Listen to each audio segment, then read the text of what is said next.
आज दिल्ली से एक बड़ी खबर आई, जहां दिल्ली सरकार के परिवहन मंत्री कैलाश गहलोत ने अपने पद और आम आदमी पार्टी की सदस्यता से इस्तीफा दे दिया। कैलाश गहलोत ने आज रविवार सुबह आम आदमी पार्टी के राष्ट्रीय संयोजक अरविंद केजरीवाल को पत्र लिखकर इस्तीफे का ऐलान किया।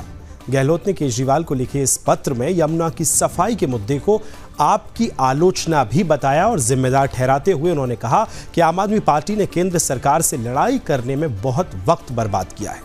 पार्टी ने जनता से किए वादे भी पूरे नहीं किए हैं। वहीं दिल्ली की सीएम आतिशी ने गहलोत का इस्तीफा स्वीकार करते हुए कहा कि यह बीजेपी का गंदा षड्यंत्र है। बीजेपी दिल्ली में होने वाले विधानसभा चुनाव ईडी और सीबीआई के बल पर जीतना चाहती है। आपको बताएं कि कैलाश गहलोत ने 2015 में आम आदमी पार्टी को ज्वाइन किया था। वो 2017 में कैबिनेट मंत्री बने।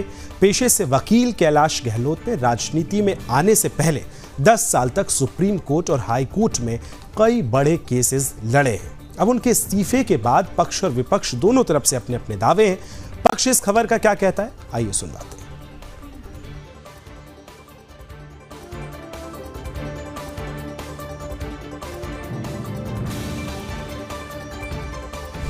तो चलिए इस खबर की पक्ष की तरफ चलते हैं। तो दिल्ली में कैलाश गहलोत के इस्तीफे पर बीजेपी लगातार आम आदमी पार्टी पर सवाल खड़े कर रही है, जिस पर बीजेपी सांसद मनोज तिवारी ने टिप्पणी करते हुए कहा कि जिस प्रकार से आम आदमी पार्टी के मुखिया अरविंद केजरीवाल का चाल चलन है, दिल्ली के लोगों के जीवन को उन्होंने नरकीय बनाया हुआ है। हो सकता है कि उनके साथ रहने वाले बहुत सारे लोगों के विचार अब उनसे मेल ना खाते हों। इसका मतलब यह है कि कैलाश गहलोत कहीं ना कहीं अरविंद केजरीवाल के उस पाप में खुद को नहीं रखना चाहते।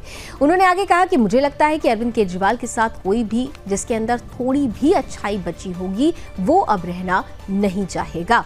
तो बीजेपी पूरी तरह से इस मसले पर आम आदमी पार्टी पर हमलावर है, लेकिन अब आम आदमी पार्टी की तरफ से भी प्रतिक्रिया आई है, यानी इस खबर का विपक्ष भी है। और इस खबर का विपक्ष क्या कहता है, आइए चलते हैं जानने के लिए मेरी सहयोगी शिवांगी के पास।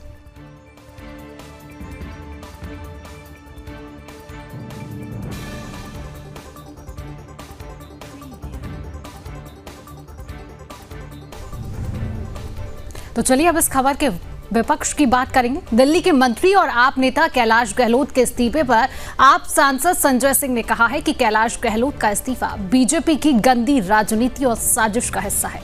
बीजेपी सरकार ने उन पर ईडी के छापे मारे, कई दिनों तक उनके आवास पर आयकर विभाग के छापे मारे गए। बीजेपी ने उन पर 112 करोड़ रुपए का आरोप लगाया, उन पर दबाव बनाया गया, जिसके कारण कैलाश गहलोत को यह कदम उठाना पड़ा है। उनके पास बीजेपी में शामिल होने के अलावा कोई विकल्प नहीं था। तो कैलाश गहलोत ने आम आदमी पार्टी से इस्तीफा दे दिया है।